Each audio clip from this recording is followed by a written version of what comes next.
Here is our topic for today.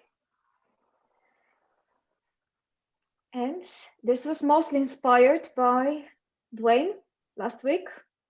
I know you're very interested in this cycle between Saturn and Uranus, and you have been following it for quite a long time. So I hope you would tell us what you have discovered over the years and what this could be linked to out there in the world later on. But now for the new people, just a quick reminder that this is the webpage where you can sign up for the next events every time I publish in the same place, not just on Facebook, but you can go directly to the website. And also you can access the recordings of the previous talks that we've had. Some of them are just mine from the past, others are the discussions from Thursday. We do this every Thursday, the same time. So you're welcome to join us another time as well, if you want. And to catch up with the recordings, I would send you a link to a playlist which at the moment is hidden, and only people that receive the link can access it. But from there, you can take a look at every single previous discussion, and there are about 40 there now.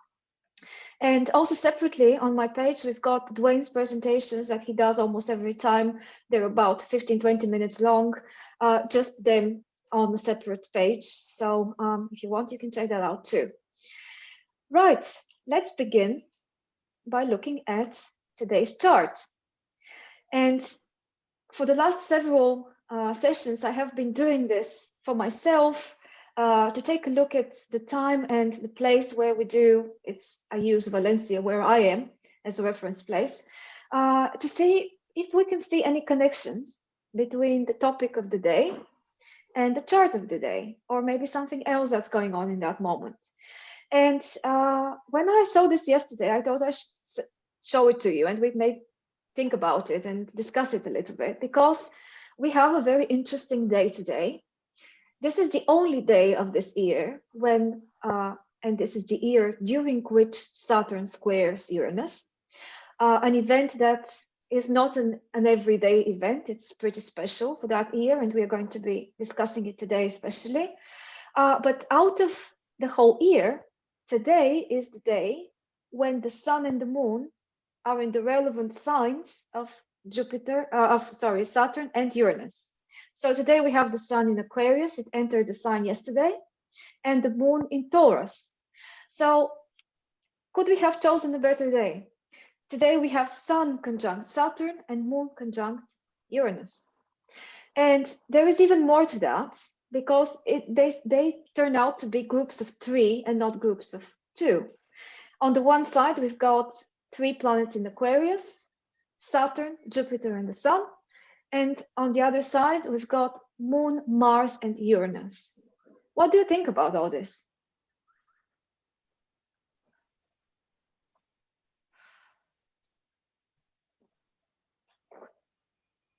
Any ideas? What does this make you think? It's very, very charged, isn't it? Especially with Mars conjunct Uranus. So a lot of people are saying how unsettled they are and how fractious they feel and not sleeping well and just on edge. Exactly. Is that something most of you can share for the moment? Are you feeling more agitated, more tense at the moment? That's what I feel about 2 weeks. I think I've got a bit of a shorter fuse this last week. I feel as if, you know, I'll say something which perhaps I wouldn't have done normally, or I might not be as tolerant of something as I would be usually. So definitely affecting me. Okay, we can certainly expect some clashes between things in life related to earthly, everyday, practical matters. Taurus is including health things, and including the way we feel in our own bodies, for example, or just naturally. And at the same time, air issues with technology, issues with communication, many, many other things. So have you been experiencing any such troubles? My computer froze yesterday. That counts? That conjunction is square to my natal Saturn. Yeah, that's a good point, Wendy, that we actually ultimately, to answer that question that I'm giving you, we need to look at our own charts. And maybe for some people, this configuration of today will be more important than for others and more activating something in the chart. Uh, I, for example, have lots of planets in Scorpio. So I'm feeling affected from both sides of this square of many planets to one another, because the planets in Taurus are opposite my Scorpio planets, the planets in Aquarius are square my planets. And I think this is important. But we don't know. In the context of today, I guess this chart is more relevant to what goes out, goes on out there in the world. And we can see that we have really a special day. A lot of seeds can be planted today that would be very similar, very kind of connected to the overall cycle of the two planets and what changes we expect to see from that cycle and the stage at which it is at the moment. So the moon being in Taurus today and the sun in Aquarius is meeting the personal with the transpersonal, meeting the social changes, ideas, situation at the moment with something in everybody's individual life that is participating in that. So interesting day, I think. Any other thoughts about this configurations? I was just going to say it affects my Mars and Venus are at, well, I'll give the Sabian way, 2 and 4 degrees of Taurus. So I'm definitely in that area of the moon and the feelings. I mean, it just looks like today would be very eruptive feeling wise with Mars and Uranus and the moon. You'd feel an upheaval or a force. And meanwhile, the Jupiter and the Saturn, it seems like they kind of balance each other out more. Right. And the sun, it would be your essential being would be more contained and it wouldn't feel as, but it's still that push pull when it's a square. Yes, definitely. Do you think that the side of the sun with Uranus and Saturn next to it is a little bit more stable, as you said, Lauren, somehow, because the nature of these three planets is more centered in a way? So starting with the consciousness of the sun, the expansion of Jupiter and the stability of Saturn, almost canceling each other out or preventing each other from going to extremes. And both of these two being Saturn and Jupiter social planets, and of more or less things that have been already established. While on the other side, we've got very explosive and unstable, potentially volatile energies. The moon's emotions are extremely, temporary. We only have the moon in Taurus today. So this is how in the whole month of January, that's the day when the moon participates in a configuration with the other planets that is potentially an activator, a short-term activator of how we all feel on an everyday basis and how we react to what's going on around us. Mars is extremely explosive, as you know, and when we pair that with Uranus, we can expect that emotions will be stirred in a way that may not be very, something provoking, situations which we may not tolerate in other situations, and regretting our responses to different things, for example, because Mars is stirring the moon and on its own way is being stirred by Uranus. At least that's the way I see it. What would you think? I would think it's a good day to feel what you feel, but not act on it, and use your sun energy to be, okay, I feel this way, this too shall pass. Yes, very good point. Also looking at the chart the way it is here with the houses distribution, because that's 5:30 in Valencia, this is a chart more relevant to us, to our group. We're meeting in that time and trying to maybe make some connections to our meeting and the situation in the heavens.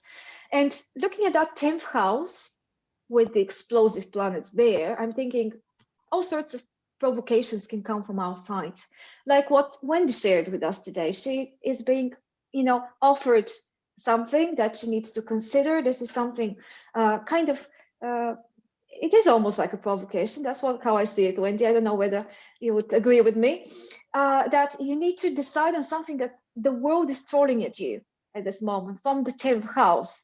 And maybe at the same time, we can find solutions, consolation, some sort of balance, logic, and in conversation between us, one-to-one, exchanging ideas, exchanging information, 7th house. So the sun in the 7th house, I guess, along with the other 2 planets, can help us in the group counteract a little bit the pressures from outside. Yeah, that's what I hope for today. Okay, the ascendant is in Cancer, 26th degree. So I thought, why not take a look at that? And I checked the Sabian symbol for that ascendant. And it's guests are reading in the library of a luxurious home. This is from Linda Hill's descriptions. And I highlighted here a few keywords that she's giving for that symbol, including sharing of thoughts and ideas, and study groups. So how nice is that? This particular degree is actually relevant to the time when we started. And it's so fitting to discussion in a group. Yeah? Yes, I like that. Okay, so moving on. I wanted to give you a little bit of a throwback to the lunation cycle, something that we have been discussing before many times, especially on this discussion that was on the progress lunation cycle. If you wish, you can go back to it. It is not an idea that many astrologers use actively enough, regrettably, I think, because it's something very crucial and very related to the relationship between any 2 planets that we can decide to pick up from the chart and study their mutual cycle of relationship. The lunation cycle, or the lunar cycle of the changing phases of the moon, which is actually a reflection of the changing position of the moon against the sun during the month, and how the moon is being lit up from different angles as the 2 bodies move. And we from the Earth are kind of observants of that dynamic. And the relationship between any other 2 planets. So why do I think this is important for the Uranus and Saturn we're looking at today? Because I want to propose to you that we look at Uranus and Saturn through the prism of the sun and the moon, as if Uranus, as the slower of the 2, is playing the role of the sun, and Saturn, as the faster of the 2, is playing the role of the moon. So if we imagine that, we can see that in their relationship as 2 planets, and later on we can touch on also what they stand for in astrology, what are the symbols related to them, the themes, and so on. But here I wanted to start with this idea that sometime in the past, they met in a conjunction, and that's when their cycle of relationship started. This has its parallel to the new moon phase we have every month. So the new moon is when we don't see the moon because it is being blinded by the sun's light. And this is an indication that the 2 things are together in the sky. So the sun and the moon in the same sign of the zodiac and in the same degree, which is what we have every month. And we had something like a new moon between Saturn and Uranus in 1988 when their current cycle began. And this was the start of the whole continuation of things happening between then and 2032, when that particular cycle is going to end, and we are within it. We're living currently within that cycle. And it is very important what happens on every step of it. It's like a journey, as you know. And using the lunation cycle, we can see what we can expect on the major steps of that journey. We can make this even more detailed and go into the 8 phases, but to make it more simple and more focused, let's just look at the 4 major turning points. They're the new moon, or the conjunction between the 2 planets. Then we've got the first square between them, which is 1/4 of the way. Then the middle of the cycle, the culmination, is at the opposition, or what corresponds to the full moon. And then at the end, we have another square, which is very different though from the first one, when they are again in this 90-degree relationship between them, but something else is then happening. It's more a completion stage, last square. And this is where we are right now. In 2021, Saturn and Uranus are going to be square to each other, but this is going to be the second time within that cycle, not the first time. And just briefly, what happens in the beginning is a moment of a new impulse. So the faster planet, in this case Saturn, has been traveling towards the slower one. This is Uranus. And in 1988, it reached it. So Saturn was kind of approaching Uranus. And then at one moment, they were together. That was the conjunction. And what happens afterwards is that Saturn moves forward because it's the faster planet, like the moon moves forward from the sun, gradually separating from it during the month. And I, for example, was born at the end of the previous cycle. I have a Saturn-Uranus conjunction in my chart, but it's not a beginning one. It's not a new moon one. It belongs to the previous cycle. I was born in 1987 when they were together, but Saturn was behind Uranus. So Saturn was still in its process of approaching Uranus and about to conjunct it. And this is a phase of their relationship which assumes endings and completions, going, towards something new and disposing of the old or rethinking it in some way. So that would be a very different conjunction from somebody born in 1988 after they actually met. And there is a yearning for something new to be lived now, something which leaves behind a lot of the old patterns. And here, because we're talking about Saturn and Uranus, it will be something to do with society, something to do with the system, with government, with social change in general, and all sorts of things that move in the big picture and we are inevitably affected by. And ultimately, in 1988, the world turned a new page and started a new cycle of developments that actually happened at the very end degree of Sagittarius, which is an anoretic degree. Maybe you, Dwayne, have something to share about this, which is interesting. This was the tone of the new cycle. It has something Sagittarian in it. We can know that that was exactly on the winter solstice, because the winter solstice is this boundary between Sagittarius and Capricorn, and the first degree of Capricorn is actually where it happens, between that and the end of Sagittarius. So we can make some conclusions out of this. And the whole cycle then that we're still in has this Sagittarian imprint on it. Then we have a first square situation, which is a time of crisis, a time when the two planets reach a stage that this new thing that they began needs to be tested and needs to be fought for out there in the world.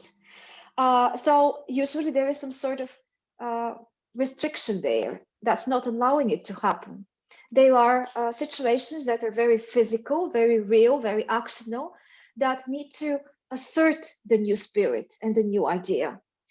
And later you'll see in the cycle which years that was in this particular case. So this is what Dane Rudier calls the crisis in action, the first square. It is having its parallels to the first quarter moon. So every month, about 1 week after the new moon, we have a first quarter moon when what is happening generally is some sort of fighting of the new idea, and the fighting is being done by the quicker planet, the faster planet. So the moon usually takes an impulse from the sun on the new moon and then carries it forward and tries to implement it, tries to do something with it. So Saturn has received a new idea from Uranus, and then reaching the first quarter, there had been challenges out there in the world of materializing Saturn, the new impulse of Uranus. Okay, this is very general, many other things we can take from it. Then at the opposition, halfway through the cycle, we have a moment where things become more clear and they start revealing themselves. Like we can see the moon during the full moon, on the opposition stage of the relationship between any two planets, actually, not just these two, we can understand what this was all about. And what was started at the new moon has as its positive and negative consequences and effects. Whether we were able to implement the new idea in a concrete form, and this gave us some very positive outcomes, and together with that, what didn't work out. So we can more clearly now see the potential of the changes. And then we reach the stage of the second square, the waning square, which could be compared to the last quarter moon.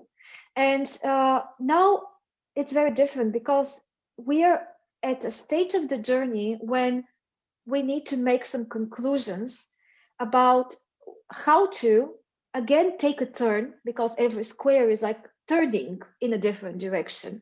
Kind of going left or right and not following the straight line we have been following this far. It's a moment of decision, a moment when we need to figure out, based on what worked out and didn't work out, what changes we now need to make in order to meet the challenges of the new cycle that we are approaching and the end of this particular one. So here we don't have that much a struggle of action as we did in the first one. Here we have more a struggle of the mind, of consciousness, of thinking, of realizing, and of now reorienting ourselves in a new direction, which is very crucial decision-making moment. And in both cases, there are crises that are imposed from the outside. But when in the first square we have been fighting ourselves to assert ourselves, in the second one, it's more a battle with the world. So what we should expect from the current moment is some sort of battle with the world. Okay, now moving on. Very quickly, this is what we call the synodic cycle between Uranus and Saturn, the Saturn of relationship. And it takes about 45 years. So you see, in a century, we have that repeating itself approximately twice and a bit. And just to also note that in the solar system sequence of what planet goes after which one, we have Saturn as the boundary of the personal and social planets. And then we enter into a completely different realm, the realm of the transpersonal planets from Uranus onwards. So it's a very interesting transition and area of combination of the two forces, everything up to Saturn, and then what goes beyond Saturn. And it's the meeting of two worlds, the physical, the near, the one that we are accustomed to, and the one that we can function as a physical organism, and the one that's pulling us towards something completely alien and wanting to kind of infiltrate in us and in the life of society, things that we hadn't been dealing with before, Uranus. And Saturn is as far from the sun as it's twice as near to the sun as Uranus is. So the distance between Saturn and the sun is almost the same as between Saturn and Uranus. And I think that marks a very clear boundary as well between the meaning of the two planets that are in their essence very different. Okay, and also opposite in very many ways. Okay, now I need to make a very quick pause. Before moving on, I want to ask you for a 2-minute break because I need to change my my headphones. with something else as they are running out. And then we can continue. Is that all right? Okay. Okay. See you in 2 minutes.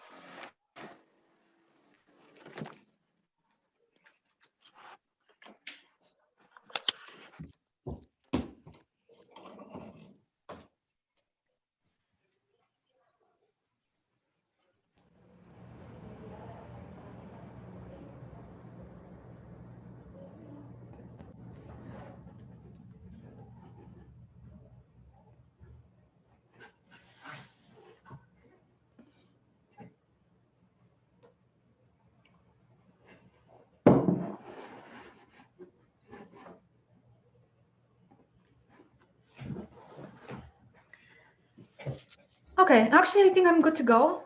So it was pretty quick. If you wish, we can continue. Just let me know if you can hear me. I can hear you.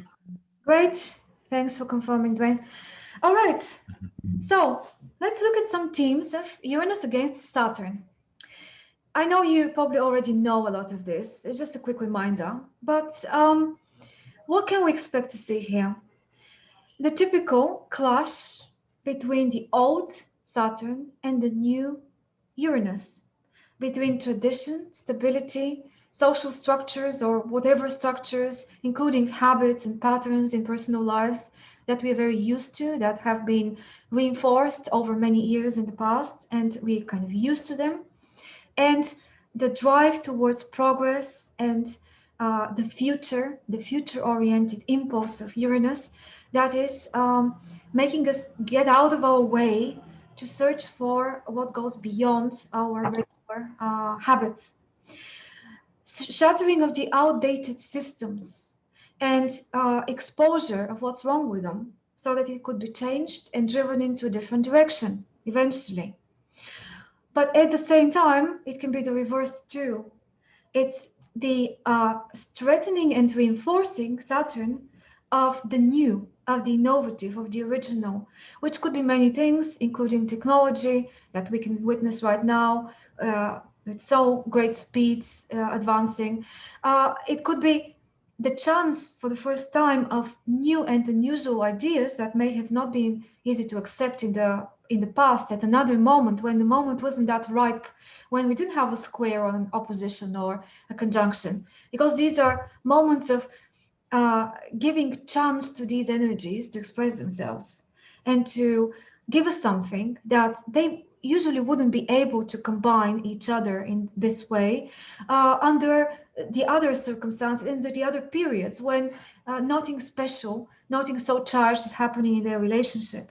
So also we can have this, it's really the impulse of the past against the future in all of its different contexts that you can think of.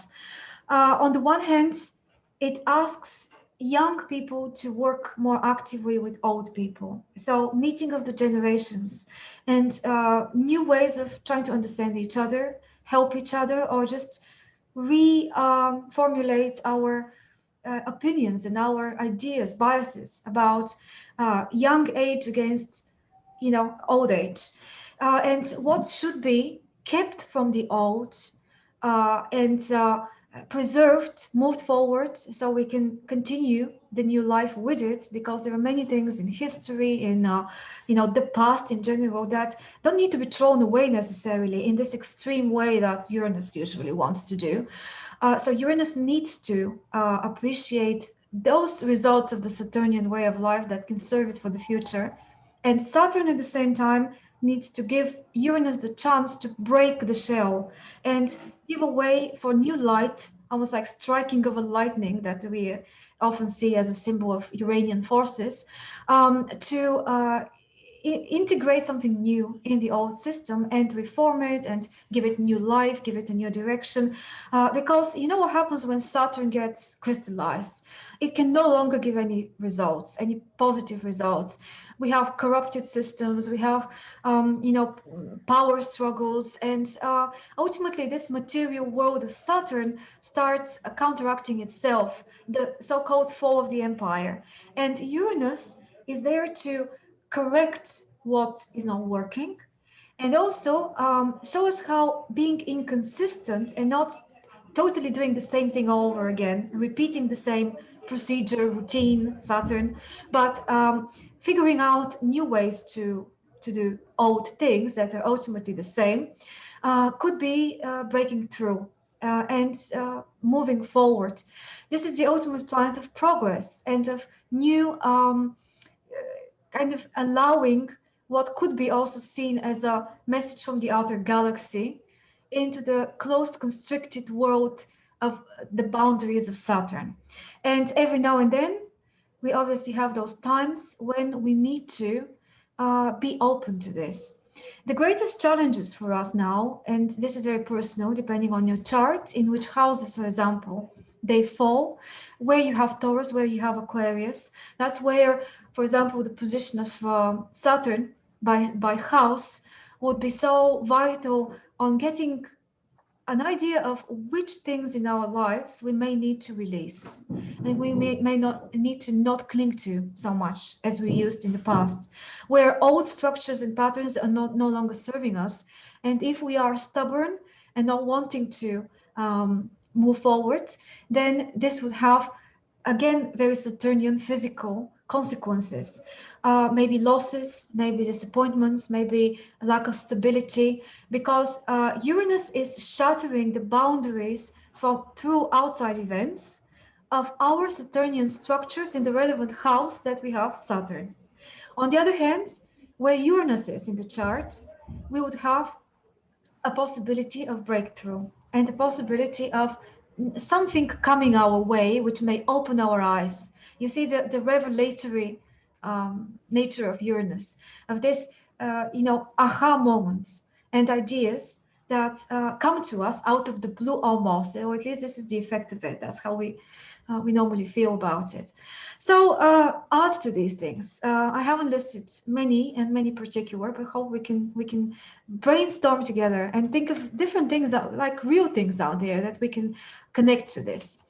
And then just a quick look at the current cycle that we are in date now. So it all started in 1988. There were, in each one of those cases, the conjunction, the square, the opposition happened several times, not just once. So I haven't included a particular date and the degrees of the zodiac when it happens, because it wasn't just one. And if you want to go into a deeper study of this cycle, then you can see and explore further, maybe in those particular months, what happened in the world and what happened in your life as well, that can be linked to also to the Sabian symbols and to the degrees of those positions of the planets. But in 1988, the conjunction was at the very end of Sagittarius, as I already said. That I find it very interesting. And it's a moment of, almost like passing the torch from Sagittarius to Capricorn.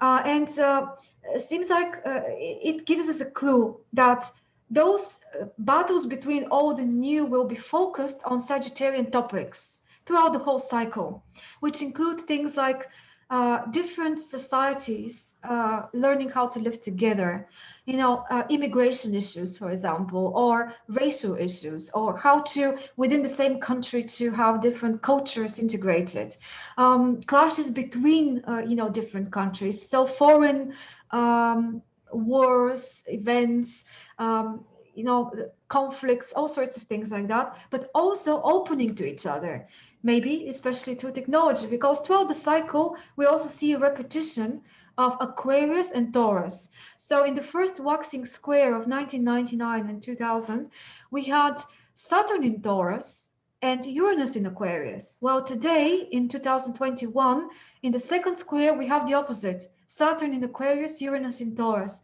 And somehow in 1999, it seems a bit more in sync to the nature of the planet, Uranus in its own sign of Aquarius, and Saturn in Taurus, which is Earth like Saturn is. Well, now we have more of a clash of elements, let's say, as Saturn in Aquarius, even though Aquarius is traditionally ruled by Saturn, is not really feeling that flow, natural flow, because we need to integrate the Aquarian urge for going out of the physical with the very stable and resistance to change Saturn function. And Uranus in Taurus is also a bit out of sync, I think, because Uranus is attacking something of a very stable foundation, the Taurian earthly urge for building over time. So, and topics like the earth and ecology and things like that.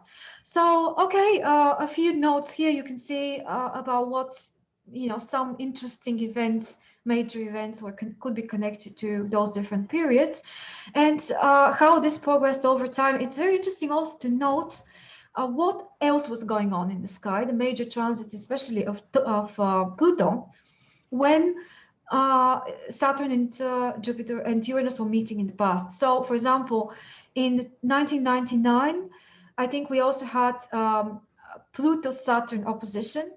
Well, this year, we are still under the influence of the Pluto-Saturn conjunction in Capricorn. And this is like in the background out there. So part of the major shifts includes this here between Saturn and Uranus as more specific things that actually change out there. And during the opposition of Saturn and Uranus in 2008, many people say that a lot of what's going on today as a crisis in the world has its roots or has its, preconditions in the financial crisis of 2008. And there are many arguments for this. We can see how this is a story progressing over time. And all of these events, if we go deeper, we will see are connected to each other. And this leads us to see that what we're going through this year is another step towards a completion of something. We're not there yet. It will complete itself totally in 2032. But what is being decided on this year, what is being figured out as results, consequences of the opposition in 2008, and where the world decides to go from this point onwards would be very decisive for the next decade and more. So finally, I wanted to urge a discussion and give you a chance to tell me and tell everyone else what associations you make in your own head about all sorts of different things. Maybe give examples of what you observe and things like that. What changes and conflicts we can see out there in the world. Thinking about Saturn, Aquarius, Uranus, Taurus, how the two clash. They're both fixed signs, something that we should, I think, stress on, because there's going to be a lot of stubbornness and a lot of resistance from both sides. And look at these two cards of the tarot, which I associate with the two planets in general, but also what's going on right now. The Hermit as Saturn and the Tower as Uranus. This helps me personally a lot to figure out lots of things, because there is so much wisdom and consistency and stability and things that are very valuable and need to be looked at, appreciating history, appreciating the past, having this outlook, using tradition more as a foundation than as something that's preventing us from living a more creative life. This pensive quality, thinking about age and time and passing of cycles that Saturn urges us to. And then the Tower is not just breaking through and smashing and kind of breaking of something, lightning striking and causing chaos in a Uranian way, but it is also a release. It is also a relief, kind of being able to escape free from restriction and from constriction. So now I leave it on to you to tell me what you think. Yes, Wendy. First of all, on a personal level, on a personal level, you just reminded me that the 1988, I had the conjunction in my fourth house. I bought a house, I bought a car, I took out a pension. I put real roots down. And in fact, I smashed up the car, I sold the house, I went off traveling, and I froze the pension because I couldn't afford, I gave up my job and couldn't afford to pay it anymore. And then with the opposition in 2008, that was on my Saturn on my ascendant, Uranus on my descendant. Mhm. I had a kind of a breakdown. I retired very suddenly overnight, and had a kind of a breakdown. Luckily, that didn't go on for a very long time. But that's personally. But what I wanted to pick up was something you said that I think is really important, and I can see it happening, is the this thing that's happening with old people and young people, and how we divide them in our society, and how in England somebody suggested changing one of the road signs, which shows two very decrepit elderly people crossing the road, and they've changed it to two elderly people, one of them with a stick, dancing across the road. And this way that older people, particularly retired people, have been sidelined, and how I can see it around me. Older and younger people are having to come together during this time, and how older people are embracing technology, Mhm. and how our government doesn't actually know how to deal with older people now. And this whole thing about the vaccines, give it to the older people first, why? They're not circulating, they're staying at home. It's the younger people who are circulating and spreading it and going to work and mixing in crowds and so on. I think there's a lot of questions there that haven't been asked yet. Mhm. A few interesting things from what you said. First, you're one of those people that in this current cycle of Uranus and Saturn, because of the signs it falls into, especially the Taurus Aquarius axis, you have them when they transit your chart around the angles. So every time they make a crucial aspect, they are somewhere around your angles of the chart. Not now, they're not. No, that I've got Saturn transiting in the 5th, and Uranus transiting in the 8th. Okay, well, as far as I understood, you said that when they were conjunct, that was around your IC. And then when It was in my 4th house. yes, and then when they were opposed, they were touching the 1st and the 7th house. So around, Yeah. These transits of these two planets, they are taking longer than just a few days, obviously. Oh. Their effects usually, even though today we are in January 2021, the conjunction, the square is actually next month, the first time they square exactly. What we can feel as an effect of that meeting is starting a few weeks and months before, and is going to continue a few weeks and months after. So in the context of this traveling through your chart, I guess we can still say that they are touching at least the signs of your MC, IC, and the rest of the angles. Yeah. So that could be important if that's the case. So that may mean that this person is more affected by this cycle than another one that has it in not so crucial areas in the chart. Anyway, and also old people against young people. That's such a big issue, isn't it? And we're having a chance to revise it and revise our appreciation of the old people and how we're dealing with that. And at the end, and on the other side as well. And Saturn in Aquarius is like Saturn giving chances to Uranus a little bit. That's how I see it, as it's in the sign of Uranus. And at the same time, Uranus being in an Earth sign is also conducive for compromises and for being able to see a picture in a way that wouldn't normally, based on the energy of that planet.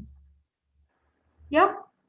Well, I think it was last year, I've been having transiting Uranus square my natal Saturn. and now I've got transiting Saturn opposing my natal Saturn. So I've got a configuration there. It's making a fixed square. Right. So that's another option, isn't it, Wendy? When it's not about the houses, which houses they're traveling to, but whether something else is going on in the personal chart transits that involves these two. So like the person is at an age when they go through, say, a Saturn opposite Saturn, or Uranus square Uranus, or something like this, or they're touching each other in transit. So everything like that could be relevant to kind of understanding more personally what this would be about in our lives, and not just in general. Well, but now, having had that square, now it's actually happening in the heavens. We've got Saturn square Uranus. So That's what I wanted to ask you all about more, the global situation. What do you think about that? Sorry, can you say that again? It's more about the global situation. Yes. What do you think about the effect of the square in general for the world more than for us individually? Because we obviously won't have time to look at individual charts and see in depth what's going on. But Saturn's going to stop Uranus going too fast. I think, Saturn is the same with the Saturn-Jupiter conjunction. I think Saturn's a really important force there to say, hold on, slow down. You might want to do this, you might want to travel at the speed of light, but you can't. You have to deal with these practical things, and you have to deal with time, and change happens over time, right. and not overnight. So are you saying that Saturn is kind of giving a stop to a lot of the things that Uranus is trying to push forward for? Yeah. And not allowing them to happen as quickly, maybe especially not as quickly as they were happening in the first square when Uranus was in Aquarius. And we can see around the year 2000, we had such a boom in, especially in technology. And everything was changing so fast. It is still today, but now that we are confined at home and we need to deal with so many restrictions this year, we see how Saturn is kind of more overwhelming. At least that's how I feel it. Like you said. Yeah, and what about Uranus? What is Uranus doing to Saturn? Well, I don't think Uranus is very happy in Taurus. No, not at all. Taurus is so slow, and Uranus wants to go fast. Yeah, but we can look at it from another angle, that Uranus has now the chance to change many earthly things, many things that are Taurus-like, whatever you can think of. Agriculture, new ways of relationship with food, producing food. The Earth, the planet, greed as well, money, wealth. Cryptocurrency, Dwayne, maybe you can tell us about cryptocurrency and things like that, which are very Taurus, so a new way of exchanging money and distributing money, all Taurian things. But under the influence of Uranus, they can be brought to a completely different dimension. But Taurus is also about values. And I think this pandemic is making us change our values. It's highlighting the great rift between the poor and the very wealthy. Yeah.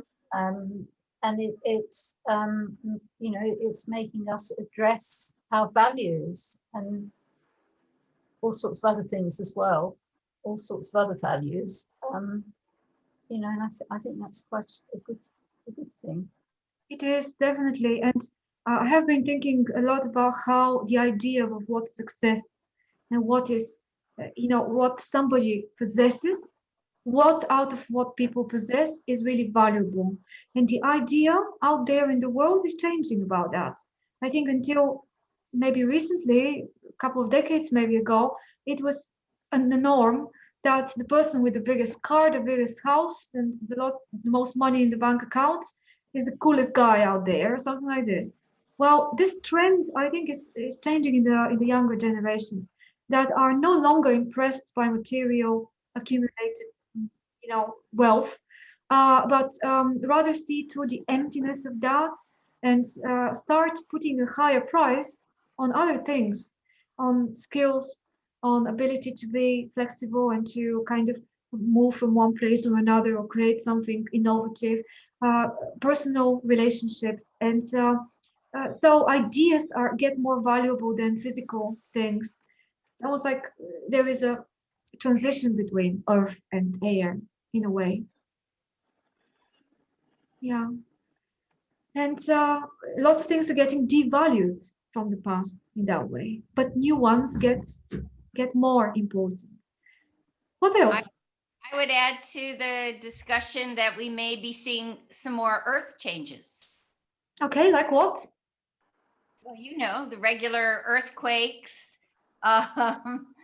volcanoes going off, earth changes like that, mudslides, floods, earth changes that affect us as a globe.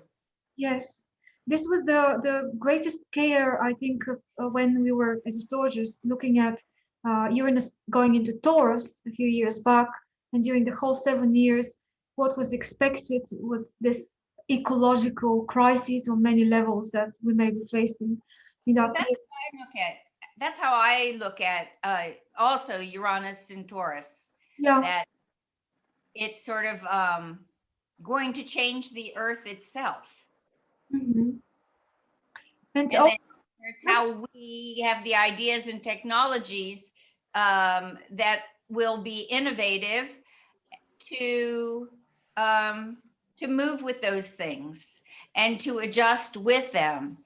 That there's going to be certain things that might be unavoidable because they're the outpour of a long, slow time process, and now is their time. Yes, that's right.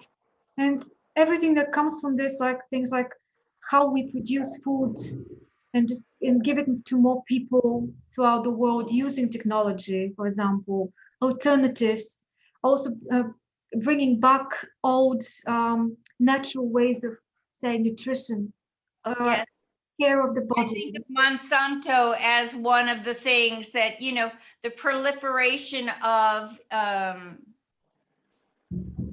unhealthy nourishment for people that was allowed due to large corporations overtaking smaller farms, and how that's going to be looked at when we think of the eradicating or the awareness of the old way of doing things. To me, Monsanto, I'm just using their name, or Syngenta, whatever, are old ways. They're in place now. They're almost indistinguishable to people. They haven't just begun. They are their plot is a tractor or a thing going right forward, and the uncovering of, is this really good for people? Right. One of the trends in that respect is also less and less people eating meat or eating, all sorts of things that were more typical and normal in the past, going more towards a plant-based, for example, connections, not just for food, but also for cosmetic products, for, ways of building houses. Taurus is very connected to property and to material enclosements, like how we construct different things in the physical world. So those trends of eating nature-based food, building natural houses, and wearing clothes made of natural materials, all those sorts of things, I think, are all related to Uranus, to innovation, finding out ways to make those things accessible, beautiful, commercially viable, but at the same time good for us in one way or another. And there is the opposite trend of too roboticized and too artificial everything you can think of that is plaguing many people with bad food, bad cosmetics, bad things that make you unhealthy and things like that. So yeah, very much so. What else comes to mind? Yes, Danny. I just read a few days ago an article about Bill Gates buying a lot of land in the United States. I forgot 14 or 16 states. He buys land, like in Louisiana state, he bought about 60,000 acres. Mhm. So I don't know if he's gonna start like friendly environment agriculture, something like that, natural, organic agriculture. But that was just came to my mind when Lauren was talking about earth changes. Right. Mm. So we'll see what comes out of this. I And I hope. remember Bill Gates is he has Sun in Scorpio. Mhm. And Moon in So at Taurus. this moment he has opposition and square. Mhm. I think he had something in Taurus as well. I'm not sure about the chart right now, but yeah, definitely. Yeah, me too. This is like so much Taurus Aquarius involved in this Saturn Uranus cycle is in direct conflict with Scorpio and Leo. So these are maybe things that we can have on the back of our minds. How these two energies are pulling us away from the other two energies in one way or another. Yeah. And also the global financial, especially in United States, because I am familiar with United States, like inequality in income. You have you really don't have anymore a middle class. You have very poor people, like I don't know, 80%, and only like 10%, let's say, middle class. So I think will come a lot of changes in that also, the social structure. Yes. Well, it's mostly concentrated on the Saturn side, where Saturn in Aquarius with Uranus in Aquarius that we had recently as a conjunction, and this in the context of 0 degrees Aquarius, new beginning of their cycle, which is like another pair we can look at, is probably going to cause a lot of disruption, and Mhm. it's already causing it. Yeah. People rebellious, people are not putting up with a lot of things anymore. I'm not sure how they, usually it's not very well understood what they are supposed to ask for or what's really wrong. But there is this overwhelming feeling that this couldn't go on anymore, and something needs to change, and something needs to be, somehow reorganized and started from another direction. So the rift, as you said, is greater and greater.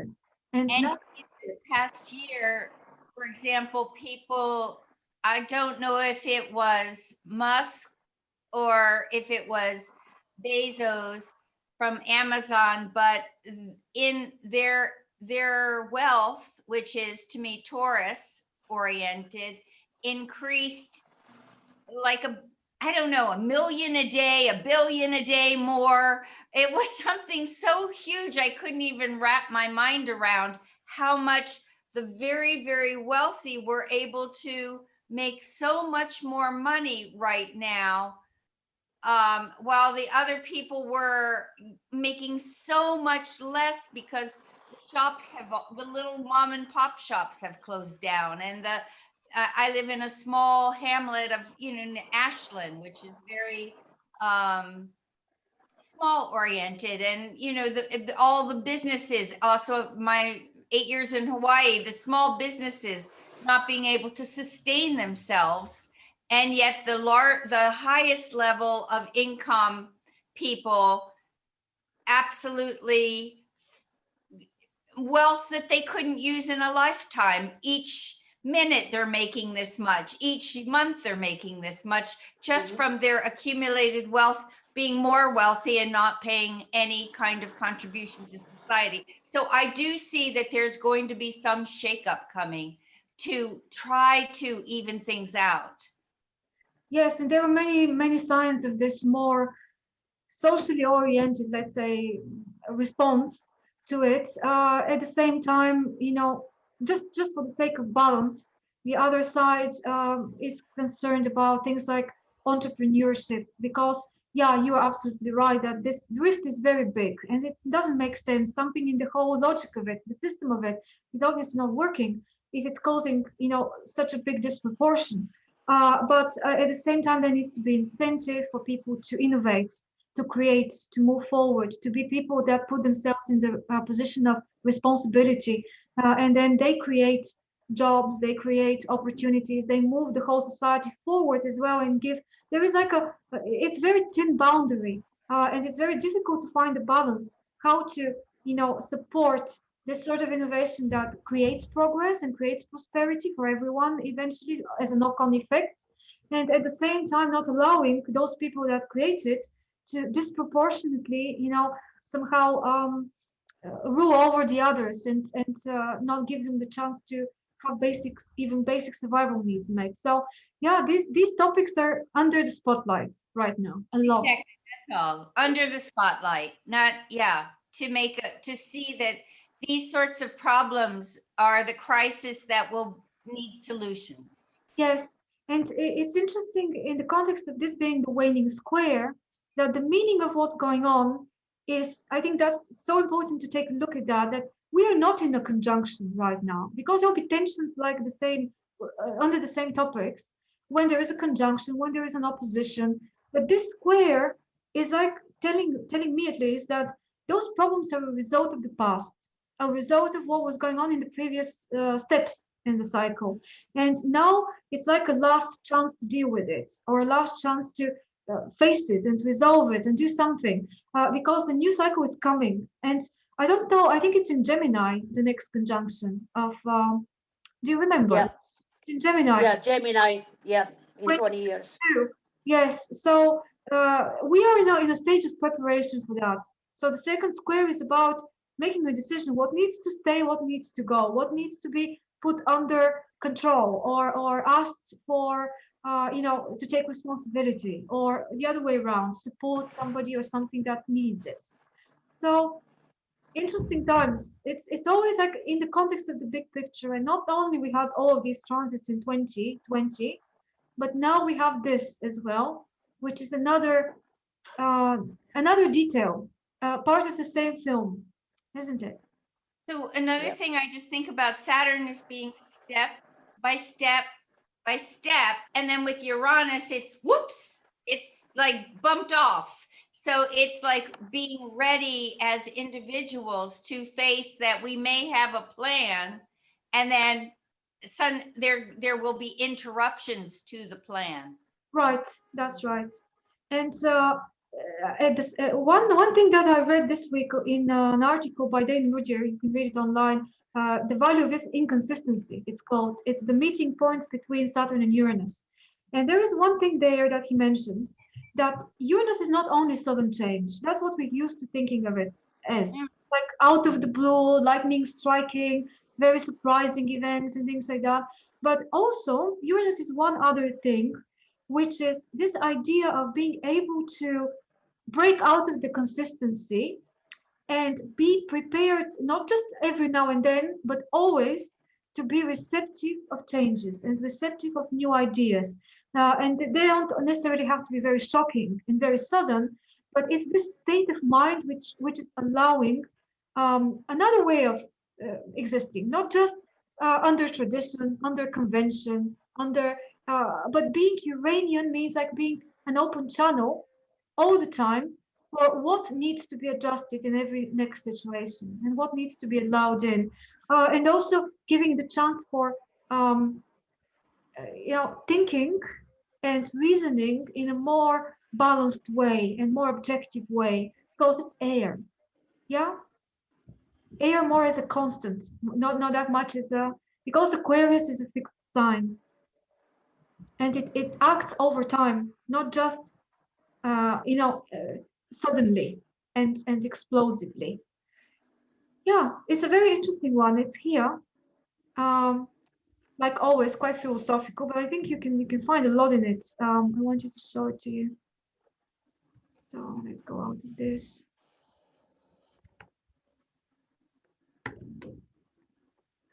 Uranus versus Saturn, the value of inconsistency. It's very interesting. So a lot of things that he's talking about, even though it was in the 60s, they are as if we're speaking about today. It's very relevant, still everything. Okay. Anything else that comes to mind? Association about the two? Other topics out there? Really obvious thing I want to say is when you've got Saturn in Uranus, it's a balance in itself. If you think of Saturn being the form, and Uranus, although Aquarius, even though it's fixed, it's like somehow its own little balance, as well as the Uranus and Taurus.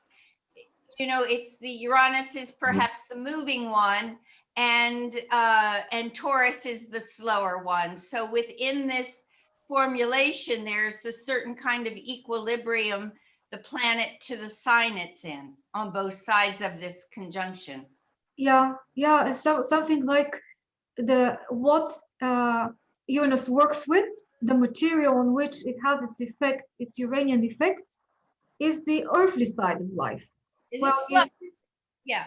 Now, the effect of Saturn, Saturn is trying to stabilize or to constrict or to form or to regulate those things that are usually very difficult to regulate, that are, energies that are breaking through, like Aquarius in this case. So yes, you're very right. I think that they're balancing each other out, not allowing each other to go into extremes right now.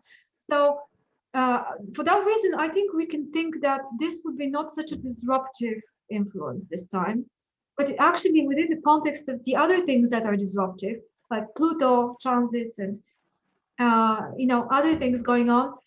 Maybe that's behind. This just occurred to me now that maybe that's behind why we expected so many more violent things to happen since last year. And I was kind of waiting to see something like that without wishing for it, of course, but like it made a lot of sense. And it never happened that way. It seems like it's more under the surface what's going on and what's changing. Mm-hmm. Yeah. Could that be like an earthquake rumbling away? Yeah, well, there was recently quite a big earthquake in which country was it in Europe, in Central Europe? I think, was it the Czech? Croatia. Yes, Croatia. So And also Turkey and Greece. yeah, A few months ago. I wasn't thinking of a physical earthquake. I was very anxious yesterday because I was sure that there would be violence, and there was nothing. And I had a chat with an American friend, and she said it's early days yet. mhm. Astrologer friend, and it's almost like something is rumbling under the surface. Yeah, it's almost like the volcano hasn't erupted yet. Mm. Let's hope we're wrong, but it kind of makes sense. And so we see that transits never lie. They always find a way to express themselves out there in one way or another.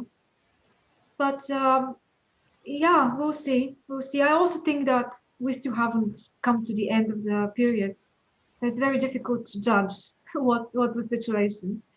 And yeah, They are still arresting people after the January 6th, so we don't know the end of the story yet. No.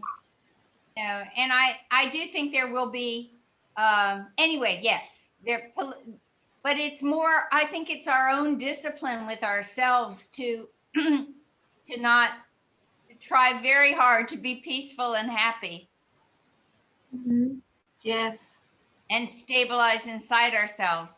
But Yeah. I will say last night, my sleep, although I had a very happy day yesterday, I had a few more disturbing dreams scenarios last night while I was sleeping.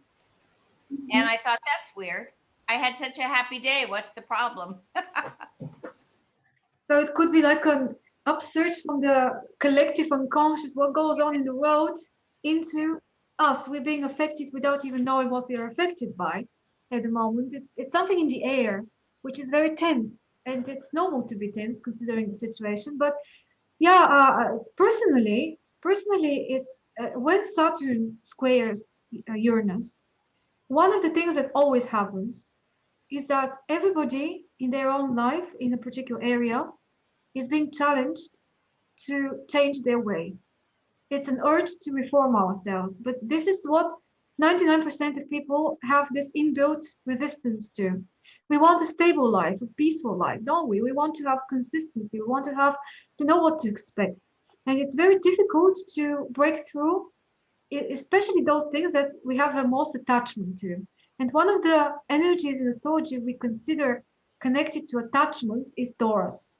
You know, this clinging to possessions, attachments, habits, things like that. Uranus is breaking through that at the moment with the help of Saturn. Saturn is creating physical boundaries and challenges, lack of resources, lack of, or maybe intrusion by Aquarian things into our Saturnian fortress.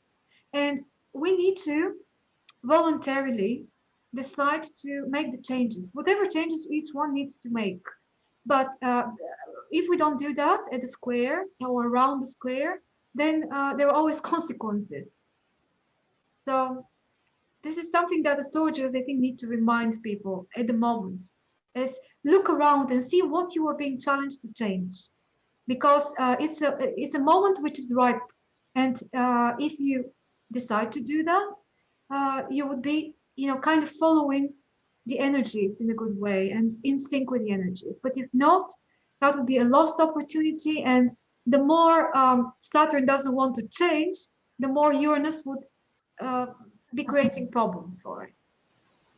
And I wanted to just ask you a question. You had said not to take this square and think of it more in a outward form of social rather than personal, right?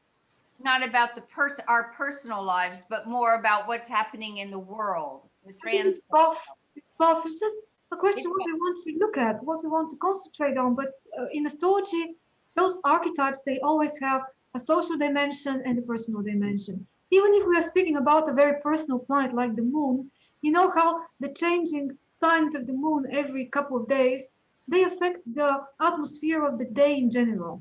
And there is something in this, which is like an emotional weather forecast for the whole, say, community or whatever.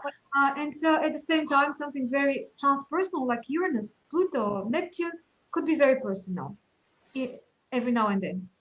Yeah, Could I add a few thoughts? Okay, Lauren, finish up what you want to say, and then I was just going to say, my first daughter was born May of 1988. And I just had looked and I was looking at her chart. She has the 0 degrees and the 1 degree for her Saturn and Uranus. Oh, so beautiful. So she's, yeah. Her life is very tied into the whole idea of the whole cycle.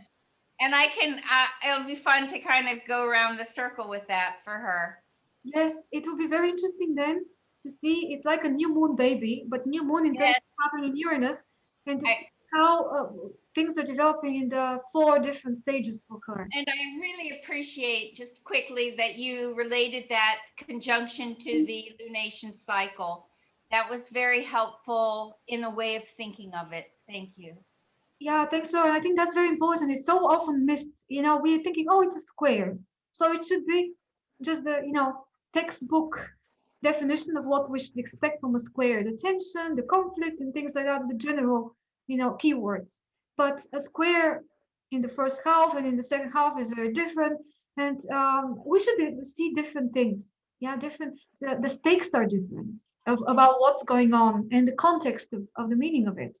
So yeah, the lunation cycle is such a crucial prototype. I very often, yesterday we were looking at somebody's chart, like in a personal reading, and it was someone close, so it wasn't really, I had the time. So it was interesting to observe, and using your charts, for example, I don't know whether you've done this anytime, to pick up any 2 pairs of planets. Say your Mars with your Jupiter, for example, and see, okay, when I was born, where were they in their relationship? Have they been having a conjunction recently, and now they are in the first stages of living through this new impulse that happened at the conjunction?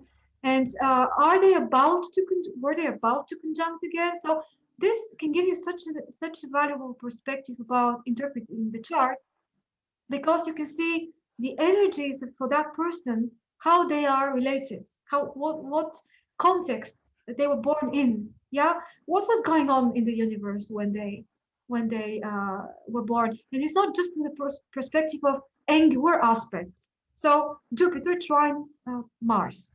Yes, but is it the first trine? Is it the second trine? And what were the signs? How, in what houses this happens in the chart? And this gives such a more revealing picture. For example, if you were born at the end of Saturn-Uranus, like I am, there will be probably trouble to adjust to the new world. You know, the world has entered a new stage very shortly after I was born. So, but I'm still carrying some sort of residue in me from the previous. And this may have this impact that the person is somehow interested a bit more in the past, in previous generations, looking back, studying history, not so enthusiastic to jump ahead that quickly. Well, if someone was born just 1 year after me, like your daughter, Lauren, totally different story. Like she's under the impulse of what the world is going towards, not how much what it's leaving behind. Yeah. So, and that can become very personal. What if also there is something personal then in the chart, like the moon conjunct these two planets at the same time, or Mars or Venus, or and then it gets complicated. Anyway, okay, I think it's time for another very short break, maybe 2 minutes, and then shall we listen to you, Dwayne, if you want? That would be great to hear his talk. Perfect. So, quick break. You can open your presentation, you can share the screen, do whatever you need to do, and then we'll see you shortly. Okay, I am back. Are you also back? I'm back. I'm back. Right, I think you can start, Dwayne, when you want. Okay, thank you. Well, what a great introduction to what I have to share. I can't believe how on the same wavelength you and I are with our presentations. It's just, it's really quite remarkable, as you'll see. So for those who don't know me, I'm a regular contributor here. I consider the assignment that comes from each week to be a real opportunity to jump into research and explore the astrological dimension. It's been very, very fruitful, and it's been a real quickening to my spirit to be involved with those of you who have been here week after week, certainly, and those who are here now for the first time. I'm in the humanistic astrology tradition, which I believe Redlina would confirm for herself as well. And we're really drawing on the tradition pioneered by Dane Rudyard. And the thing about working with Rudyard is that he not only addressed astrology, but he was also a philosopher. So you have a vast repository of philosophical wisdom that comes along with any study of his works. And so my presentation will include both the astrological dimension and the philosophical. So here we go. So I'm picking up on last week's presentation and taking Redlina's guidance. Always great to get your concise expression of what our topic is for the upcoming week, Redlina. It's a great kind of a research vector.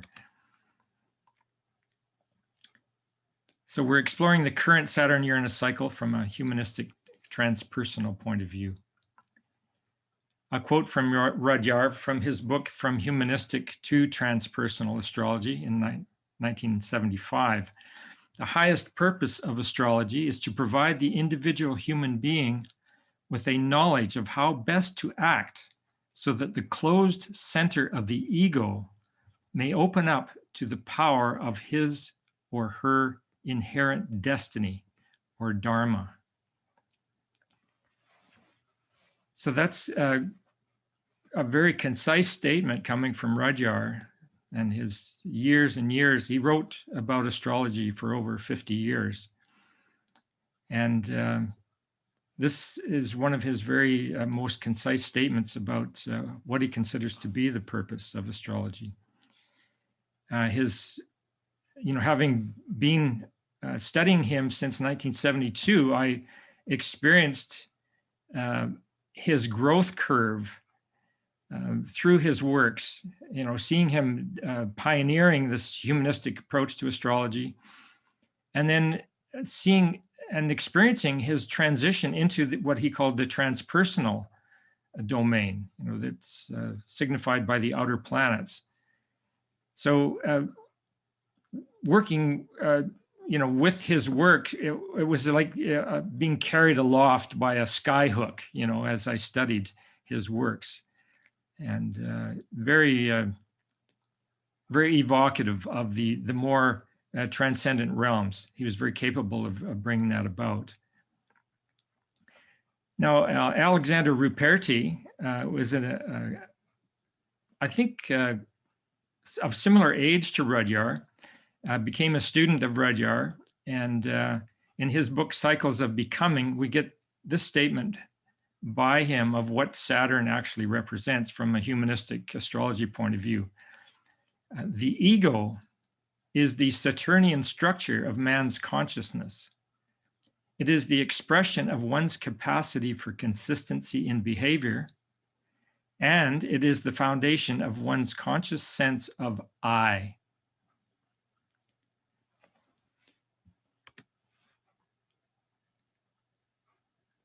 Uranus, on the other hand, represents essentially the power enabling man to ascend from one level of consciousness to the next. That is, to experience a true metamorphosis. And that quote is from Rudyard. So we get a sense then of the importance being placed on this journey of transcendence, of transcending limiting beliefs and opening up to a broader and broader sense of who we are.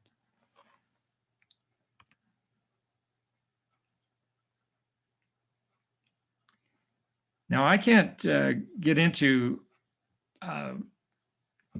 Saturn and Uranus without acknowledging the presence of Chiron, which sits between the two and whose orbit, and in fact, shuttles between the two planetary orbits.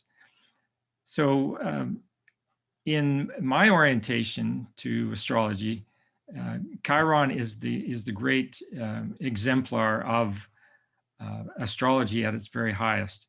And I see Rudyard as being a true embodiment of the Chiron archetype. So astrological Chiron is named after the mythological Greek god Chiron, a highly revered centaur who was at once a great astrologer and teacher, who taught shamanism, astrology, healing, sacred warrior ways, and divination. This latter skill, divination, is of particular relevance to our narrative. As Barbara Clow says, and Barbara wrote the book on Chiron as far as I'm concerned, divination is a skill to be used to read the archetypal realms, emotional, mental, or soul consciousness that is not physical, but is real. And these realms are accessible by feelings, ideas, and visions. So I personally see all of the astrological tools that we have at our disposal to be, in fact, divination tools. We are, as astrologers, diviners of harmony.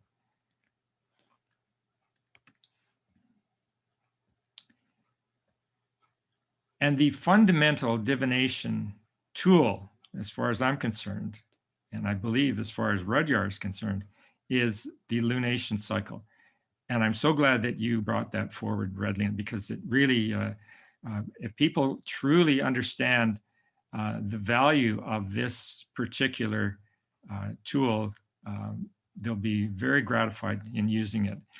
It is the foundation of Rudyard's whole process-oriented approach to astrology. I call it an astrological key to all worlds, and I've applied it in many different ways, which over time I've been able to share. So just to get a graphic overview of the areas we're talking about. This is an old image from, I'm not sure when, but it's called the Flammarion.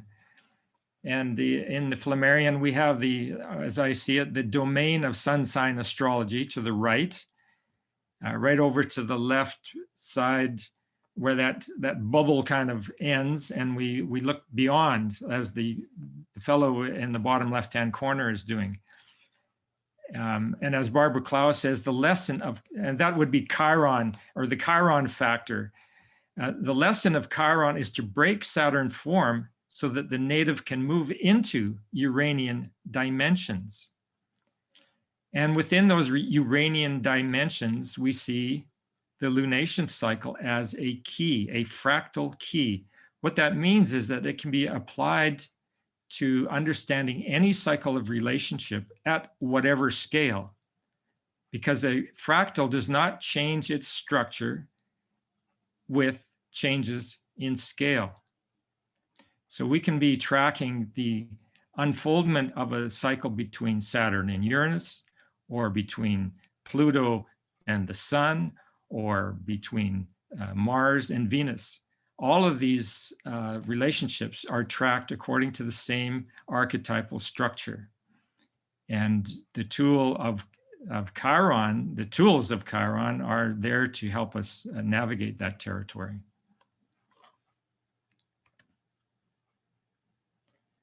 So taking the lunation cycle divination tool and applying it to the Saturn-Uranus cycle, my little narrative begins with my own first connection, conscious connection to the Saturn-Uranus cycle that we're in now. And that was on October 18th, 1988, when at the culmination of 3 exact conjunctions of Saturn and Uranus, which occurred at Sagittarius 2749, which is also known as Galactic Center. In honor of the occasion, an astrological conference called Galactica 88 was held at the world famous Banff Springs Hotel, October 13th to 16th.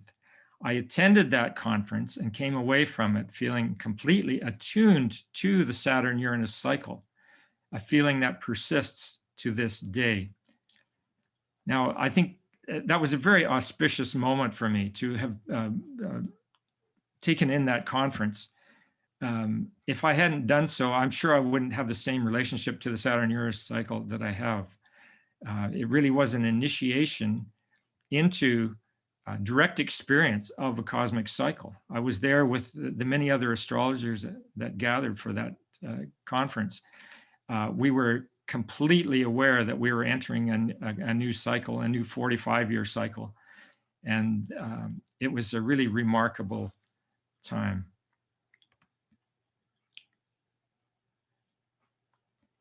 So there we have the current cycle from 1988 to 2032, the lunation cycle archetype, the new moon point, 1988, then to first quarter square in 1999, full moon 2008. And where are we now within this cycle? As Redlina has already indicated, we're at the last quarter square. And isn't it a lot like that? We're in a crisis, a global crisis in consciousness, according to this view, at which time there is appropriate action. That's the guidance of the lunation cycle archetype, is that different stages require different action. And the guidance for what action is appropriate is contained within the circle of phases that we have here. So as we collectively come into this crisis in consciousness moment, we're being called, as has already been indicated, it's a time of reassessment. It's a time to really check in, to look back to the full moon and the fulfillment that has preceded, and know that not all of that is to be carried forward. It's an entry into a time of essentialization, where we cast off that which is no longer serving us, according to the concentrated values that have come together in our consciousness. So this is a multi-year process, and we're just now in the thick of the change, the conscious change, the reorientation. And later will come the dark of the moon, as it's called, which is the time during which the seeds of the current cycle are formed. And those seeds will be what empowers the future cycle beginning in 2032. So, for example, to be born in that final stage of a Saturn-Uranus cycle, as Redlina is, the indication there is that this is a seed person in potentiality. This is a person who will concentrate in their own being the essential elements of a whole cycle of our relationship here. And there are many threads coming together in that seed, and that's what is really formulated in completion in that release portion, the dark moon portion of the cycle.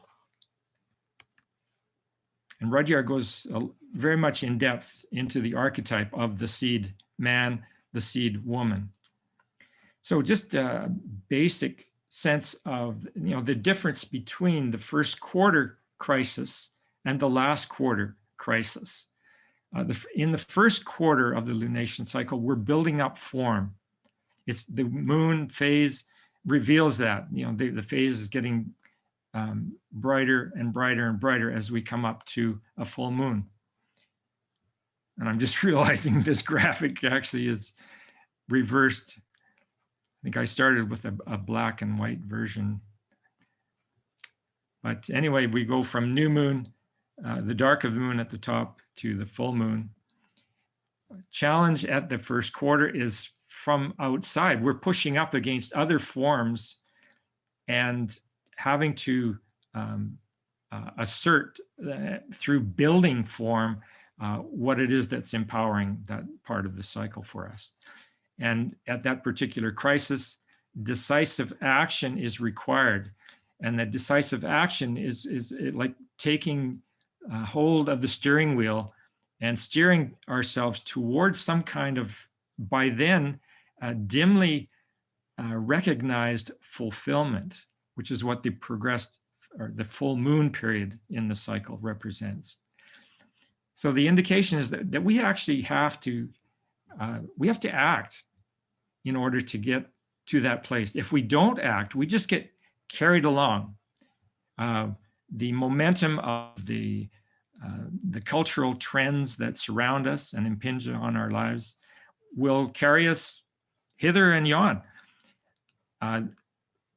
What this model is emphasizing is that if you're intending to be an individual and have the life that you envision, you've got to be able to act on your own behalf and through the creation of form. Now, for any particular cycle, that creation process culminates at the full moon point. Now, from full moon on, we're in a whole different ballgame. Now it's about releasing meaning from the forms that have been created.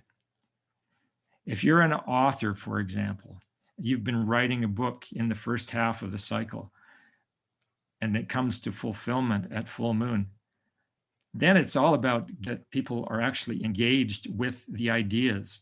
And there's, as we see, keywords are fulfillment. So we have the fullness of the form, and then we go into distribution and into demonstration.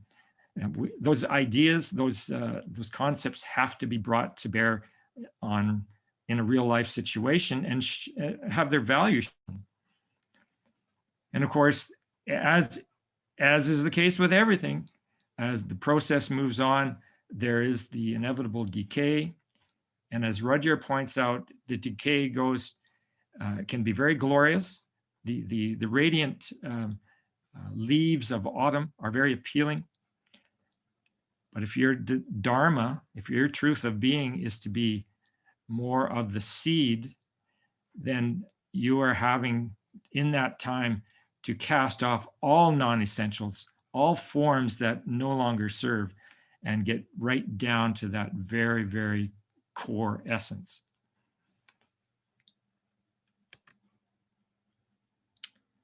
Saturn-Uranus cycles throughout history. Another quote from Rudyard, and this is from his book, Astrological Timing.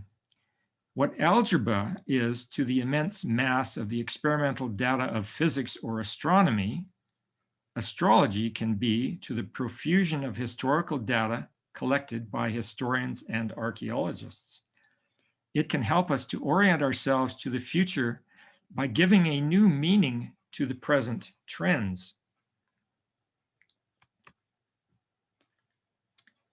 So looking back, we're going here now to the Saturn-Uranus cycle from 1897 to 1942. Just kind of an overview, and what we're possibly able to do is to learn from the past, and to see if there's a resonance between previous cycles of Saturn and Uranus and our current cycle. That would ultimately be of value, I think. So when we go way back to 1897, there was the new moon point of the cycle. It was at Scorpio 28 degrees. We had the U.S. declaring war on Spain, and there was a battle in Cuba. I think that kind of kicked things off. And as I have learned, having been adopted at birth, it wasn't until I was 40 that I became related to my birth mother. And I learned that my grandfather actually fought in that war as a U.S. Army cavalry officer, a sergeant in the cavalry. And it's been very fascinating this last week just to kind of tune back into that era and think about him being a part of that whole action. The British Empire was expanding into South Africa. So we had colonialism kind of on the rise. That's way back when, the early 1900s. We've got the airplane is something new and novel. The Model T Ford is new. This is we're just getting rolling as a car culture. And then as we go up to 1918, 1920, we have World War I coming on. The Russian Revolution, 1917. And then when we get to the last, what corresponds to the last quarter square, we're looking at 1930, 1931, and the start of the Great Depression, which lasted right into the early 40s. Now, this should interest us because this is exactly the stage of the cycle that we're entering now, and kind of an almost ominous resonance, perhaps, with that particular time. However, it's not the only resonance that's available. As we come into the most recent Saturn-Uranus cycle, beginning with the World War II, And then we had the atom bomb, 1945. At first quarter square, we've got television coming on. We've got the transistor. I owned a little radio like that, transistor radio shown in the hand there. In fact, I won it in an art contest. We have credit cards coming on for the first time. All of this we take so for granted now, but these were novel inventions. These were in their time very disruptive technologies to the status quo. When we get up to the full moon portion of the cycle, we've got Chairman Mao on the rise. We've got the Summer of Love in California. We've got the Black Panthers. We've got kids with video games coming on. We've got the personal calculator. I'm sure everybody can remember having the first calculator in their hands. And then by the progressed last quarter, which resonates with where we are now, we have the personal computer coming on stream. Now, talk about a disruptive technology, to the status quo. This really empowered so many, not only businesses but individuals. This is landing in the individual lap. Now, as we get towards the end of the cycle, and we have something that I'm very intrigued by, and which continues to be a celestial phenomenon, and that is supernova 1987A. Now, as an astrologer who has lived by the motto, as above, so below, when I look back to what was happening in my life in 1987, and I see that particular image of the supernova that occurred at the time, there's a resonance between what was happening in the skies and what was happening in my life. And I've yet to really explore in depth that resonance, but it's on my bucket list. For some of you, you will remember that in 87 was the harmonic convergence. That was just prior to, that was a worldwide peaceful grassroots healing event that was timed according to the Mayan sacred calendar. And Jose Arguelles was the creator of that event. We have at that time the USSR falling, and we have, for our great benefit, the internet coming alive. So these are our trends, historical trends, and it's only just a snippet of an overview. But all of these represent threads that we're now being called to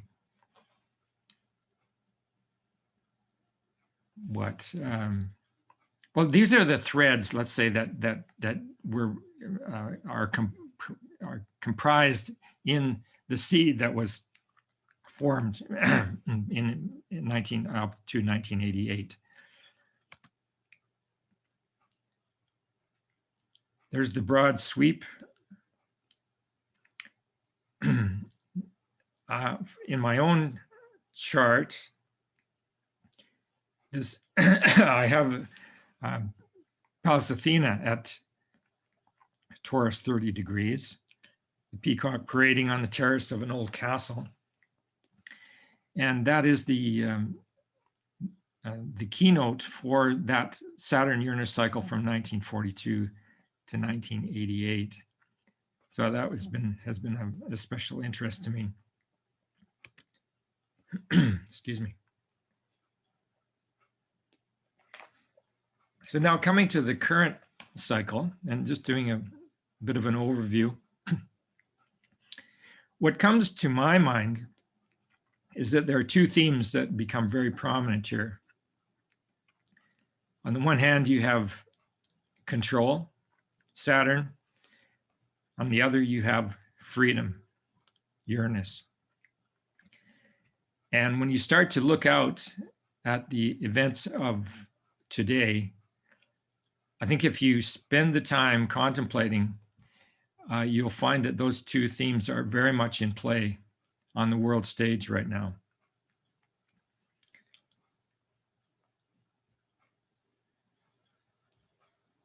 And there, we of course are having a part to play. Now, what we're maybe attempting to do through our astrological practices is to divine what is a harmonious way of navigating through this time. And that's where we're at. It's time. And what can we learn from this cycle so far that can help us in that? Well, one of the things that I find really interesting is that right at the progressed or the full moon portion of the cycle, if you look at in 2008, released to the world was a revolutionary idea. And that was the idea of a cryptocurrency that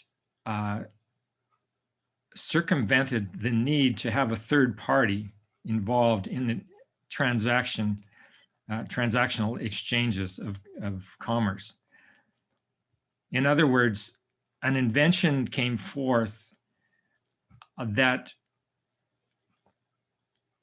basically does without banks and puts in the hands of the people a very powerful new technology. Now, that was an idea back in 1988 when Tim May, you see in the bottom left-hand corner, wrote a very short manifesto called the Crypto Anarchist Manifesto. And he envisioned this notion of a currency revolution. And from 1988 until 2008, a small group, relatively small group of inventors, cypherpunks as they were called, collaborated in very small gatherings, similar to what we're experiencing right here with you, Radlina. In those small gatherings, out of that came this, what's called the Satoshi White Paper. So that in 2008, the paper was released. In January of 2009, the first Bitcoin, which is an entirely digital phenomenon, was created. And that was the first of what will eventually be 21 million Bitcoin, as they're called. Now, that is an invention that since 2008 until today in 2021 has grown from a simple idea to a financial phenomenon that has $1 trillion attached to it. So the total market cap now of Bitcoin in the world economy is $1 trillion. So it's become a very real force, and it's in the hands of the people.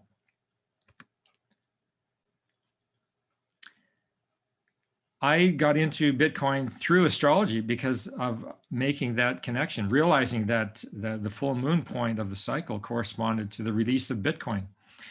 On my website, if you're interested to read about all the research I did for the emergence of Bitcoin in relation to the cycle, it's there.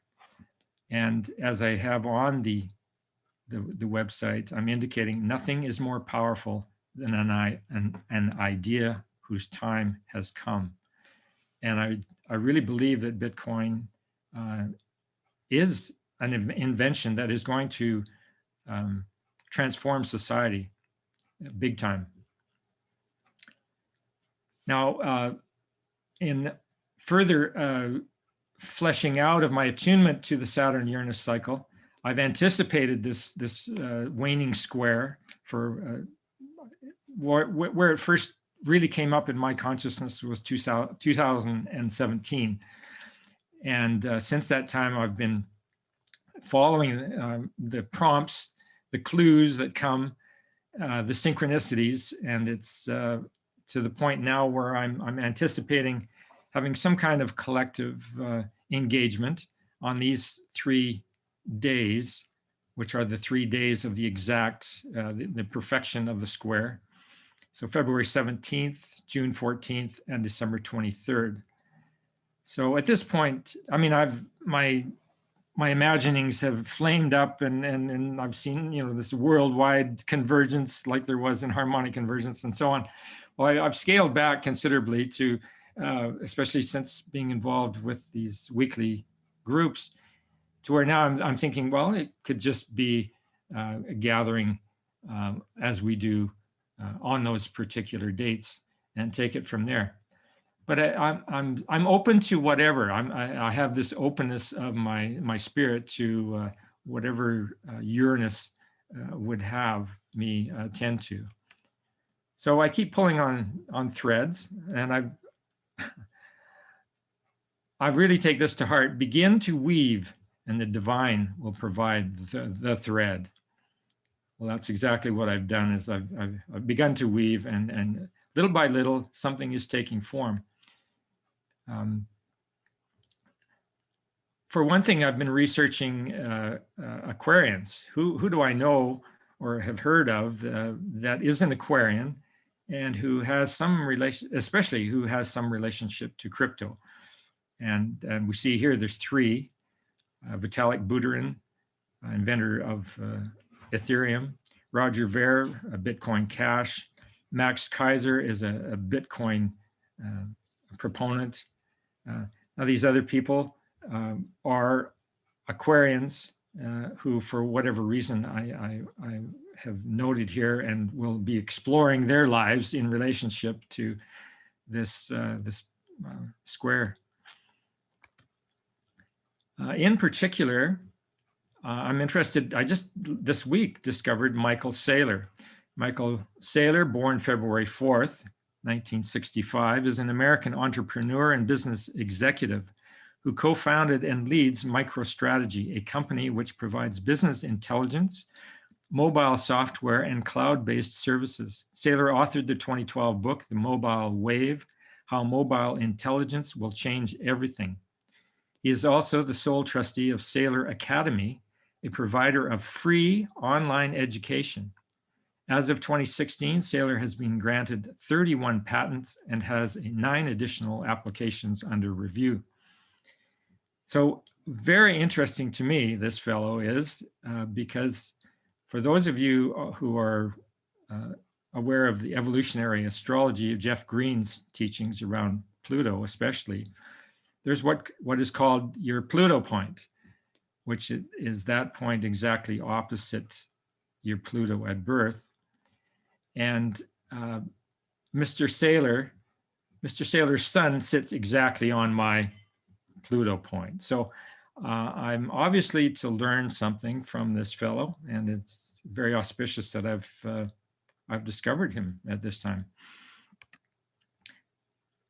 Very much an exemplar of what it is to be a Bitcoin maximalist. His company, and as through his other entities, has purchased $2.5 billion worth of Bitcoin.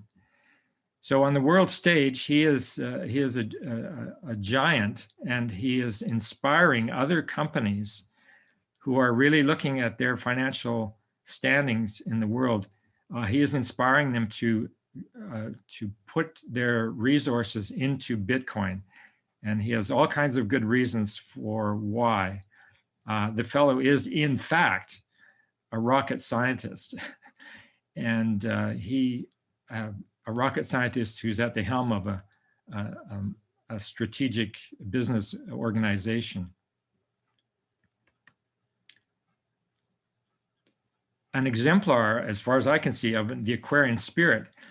His Saylor's Academy, this is the mission statement. Saylor Academy is a nonprofit initiative working since 2008 to offer free and open online courses to all who want to learn. We offer nearly 100 full-length courses at the college and professional levels, each built by subject matter experts. All courses are available to complete at your pace, on your schedule, and free of cost. Wow. Now, how revolutionary is that? I would say that's an Aquarian ideal coming into manifestation. Upcoming February 3rd and 4th, Mr. Saylor's born on February 4th. I'm born on February 3rd. I found this little synchronicity to be quite riveting. His organization is organizing a conference called World.now. And again, a free conference. I don't know if I'll be taking it in or not, but it's certainly there in the field, and a very substantial contribution to world culture. I've got some final words from Rudyard.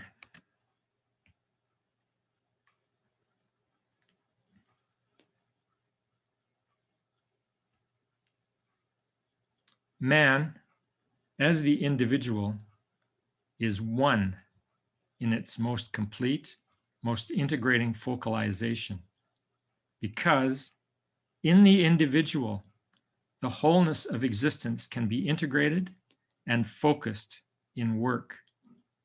This work is an activity that encompasses both the realm of spirit and the realm of matter. Through this activity, compassion takes form. And that's from Rudyard's book, Culture, Crisis, and Creativity.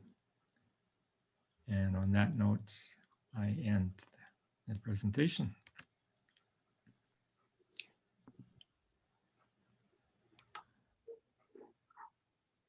Thank you. You're welcome. Thank you, Dwayne. The I world would of like to spirit see in the world of one Saturn. Oops, I'm sorry. I didn't want to interrupt you. I don't like to interrupt the presentation. Yeah. But there was one page in it that I wanted to see again, if possible.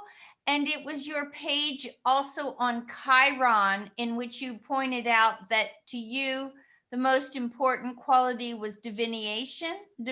And yet it had other ones. It was a quote with Barbara Handclough. Right. Do you know? I didn't want to say, oh, could you hold that a little longer? But I'm wondering if you could, is it too hard to find that so I might look at it again about Chiron? Well, let's try that. I can go to, let's see, escape. And if we go to... It was new to me to think of Chiron. I always think of it as the wounded healer or the healer of wounds, but I had never thought about it the way that you, and I know the orbit is between those two planets, Saturn and Uranus. Right. But something very new to me. Was it this one or this one? It was one where you had you listed, Oh, I think yeah. it might be that first one that you guessed. Is that it? Yes, I think so. Taught shamanist. Wait a minute. No. Shamanism, astrology, healing, sacred warrior ways, and divination. Okay, shamanism. And these are all attributed to Chiron? Yes. Okay. And you know, I mean, I think of Rudyard as really embodying so many of these qualities. I certainly don't think of him just as an astrologer, although that's generally how people know him. Although I was at a conference in San Francisco at his birthday, and there were people there that knew nothing of his astrology, knew nothing of his philosophy. It was all about his music. Right. I have his book on the effect of, his Hindu music book. I mean, I'm also, I know his compositions and things like that as a musician. Right on.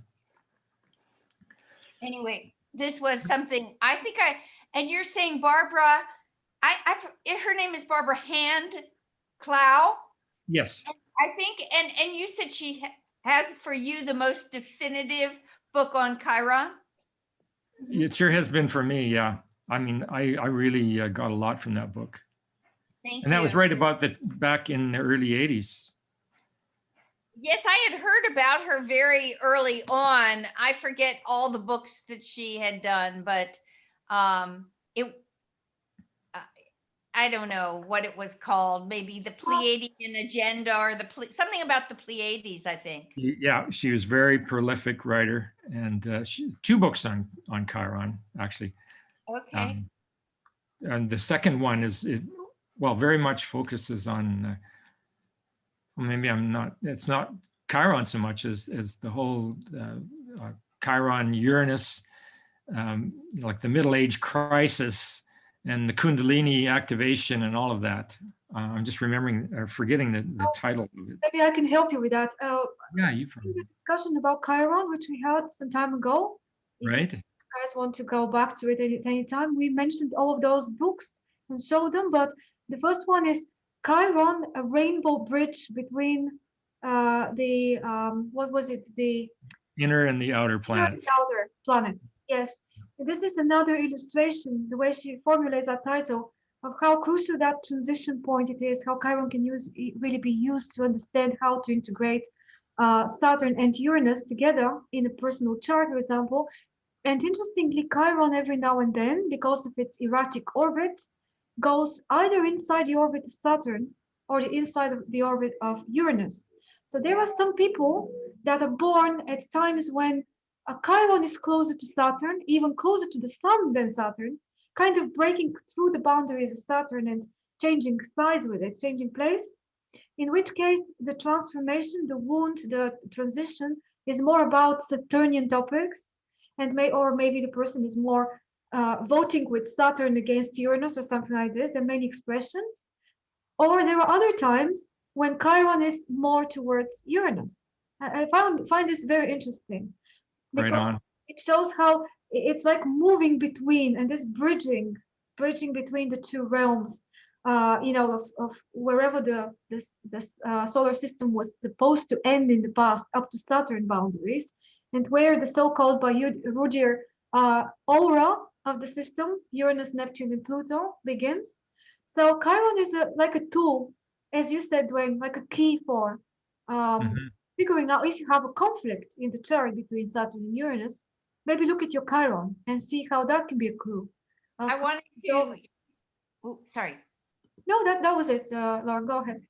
I wanted to just share, since I happen to be working also on my daughter's charts. Oh, sorry about that. Should I?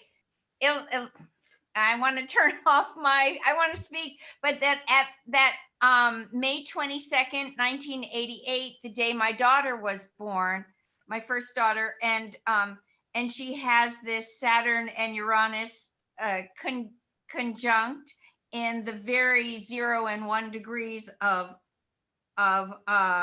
Capricorn. At that time, opposite is Chiron. A huge opposite is Chiron. So that it's funny that that's part of that formulation. Then she has that opposite Chiron, Venus, and Mercury in the sky. This is quite a common position in almost all the charts of the 20th century. Have Uranus, Saturn not, because Saturn is like moving faster and changing its place more quickly. But Uranus in particular with Chiron were moving together in that opposition for quite a long time. And many people, almost every chart that you look at, you would find it. Not every, but it's quite common. It's quite I tend to a little bit ignore it, not ignore it really, but not overemphasize it in my readings, because it's always, maybe it's really important in terms of the generation, several generations of people being born with it. And I guess we may assume, for example, that during that time, these several decades, it was really important to start paying attention to Chiron and how it plays out into the Saturn-Uranus story and relationship, kind of more than before, because it interfered, and for many, many people at the same time. Thank you. I'll look into that. I just happened to be, you know, I almost felt like I didn't want to look at my daughter's chart because I felt like I'm being too nosy, and I just want her to be who she is without me knowing too much. So it's only in this last month or two that I've actually printed out her chart and said, now I'm really going to study it. Right. Well, nothing wrong about studying it. You're not No, speaking there on isn't. her or anything like that. Even better, you may be able to suggest very interesting things. That's And the other thing I want to add is just to Dwayne, I've heard about the cryptocurrency. And anyway, I went at some point at the end of 2020 and someone advised, I realized, could I stay in my home? I'm almost out of funds to be able to pay the property tax. And I went to a conventional person and they said, with everything, you can't even work with me because you don't have enough money to build in the bank system, in the stock system. Maybe I can safely make you, $300 in a year with what you have. And then I went, and a friend of mine who lives in San Diego got me into the cryptocurrency, and I just put the smallest amount in, and it's more than doubled. And so I realized I'll be able to stay. I will be able to stay in my home now if Beautiful. I continue. If it continues like it did since November.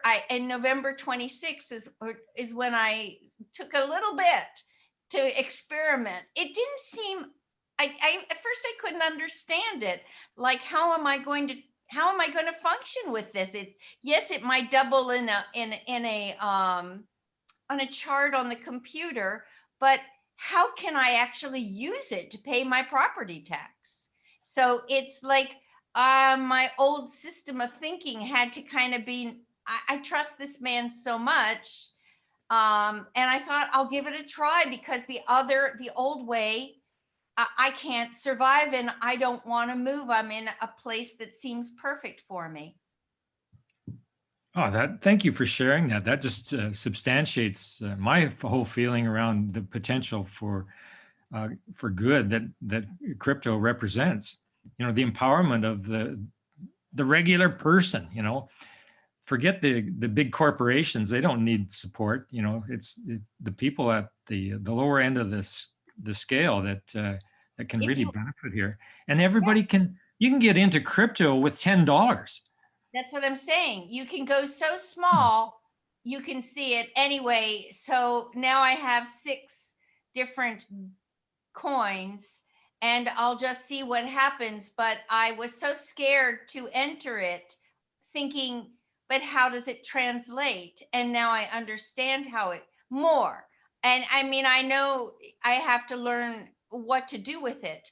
But it was, I'm a kind of things have to prove themselves a little bit for me to even feel.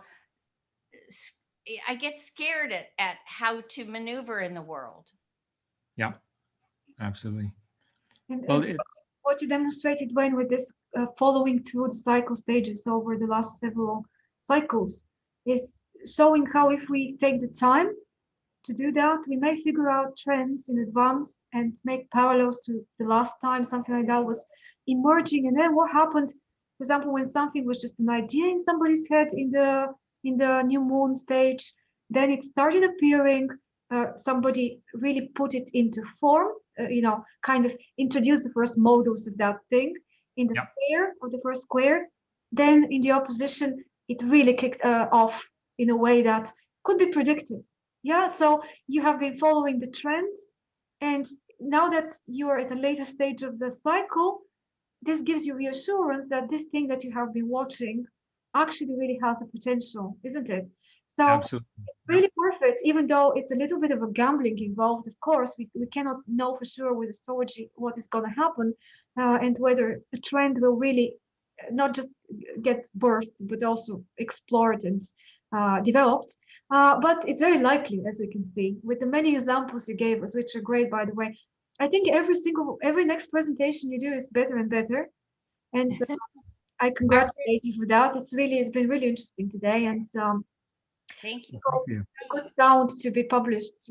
I'm currently, just to let you know, I'm having a bit of problems with my main computer right now. Part is being changed and something I'm waiting for. So that's why I'm not publishing. Last week's and this week's may take a little longer, but next week we'll probably have the recordings and everything. So hopefully we'll be Great. back on track with the Another work. thing is, I'm not even aware. I lived in Spain, as you know, for 8 years, 9 years, and yet I wasn't aware of the 1897 war with Spain. I don't even, which war was that? It Well, was the fought, I think, what? you know, I believe it was, they were at war with Spain, but it was in Cuba. Oh, Like it wasn't the US going over to Spain. It was Okay. Cuba. It's like fighting for the territory of Cuba in one way or another. Yeah, between the Spanish influence and the other side. Yeah. okay. Thank you. I didn't know that. I guess thanks. I'll look into it. There's a lot of history out there to keep track of. It's all very good work with the visuals to not just list what happened in the different periods, but these little, I really like these little pictures. Icons, yes. The computer, of the car, of the airplane, all those sorts of things. They really, this diagram sums it up in a very good way. And this wave pattern of the lunation cycle is also very, very valuable. It is being used in harmonics quite a lot. This waving, the waxing, waning periods of every state. And of course, in music. Yes, and in music. The physics of sound. Mm-hmm. Exactly. So much can be taken out of this, isn't it? By the way, the other book, the Kundalini book by Barbara Henklaw, it has things about Saturn, Uranus, and Chiron. So the three. And what I picked up from that book, which I think may be very good for you also, working with clients, for example, is she offers for Saturn, she offers a blank chart pattern where you just have the 12 houses blank, and you can mark on for yourself, for example, for somebody else, the different periods of Saturn traveling through the houses of the chart, and when it crosses the 4 angles, and just writing down the date when it happened. And if you do 2 cycles like this, like from birth to 30 and then from 30 to 60, very interesting patterns come along. And I was even thinking of basing a consultation with someone only on this, like doing the chart for them with those dates of Saturn, the transiting Saturn through life, basically. And when you see, okay, it's not exactly equal unless you use equal houses. So for example, it spends 3 years in one house, then it spends 5 years in the next, and so on and so forth. And it corresponds to turning points in the life, like following the conjunction, first square, opposition, last square. Maybe we can do the same with Uranus, but Uranus is such a longer, it will only happen once. So that's another story. But when these two are juxtaposed to one another and you see where they mix, there is a point at the Chiron return at 50 where many things converge together. It's very interesting. So this is like a personal study. Very good book, that one. Mm-hmm. Yeah. All right. What else would you like to mention today? It's only a few of us. Maybe it's time to decide about next week. I just want to say one fun thing for those of us who love Dane Rudger. Yeah. I did the chart of a 94-year-old woman. Yeah. I was 1 year old when she lived there. The family lived across the street from me, so I've known her my whole life mostly. And so I did her chart, and her 2 daughters were there in the Zoom session as well. And what was great is I always do Dane Rudger's for every single thing. I always write out the main thing, and I don't just use a little thing. I read through and I pick out what pops out to me. Anyway, her ascendant was about the hen who picks at the scratches on the dirt for her progeny. And it so happens like her husband collected 500 little glass hens. That was his obsession. And it was kind of funny that when he died, the whole house had all these hens. And then that was her ascendant. And of course, that's what she did. She was a single child of a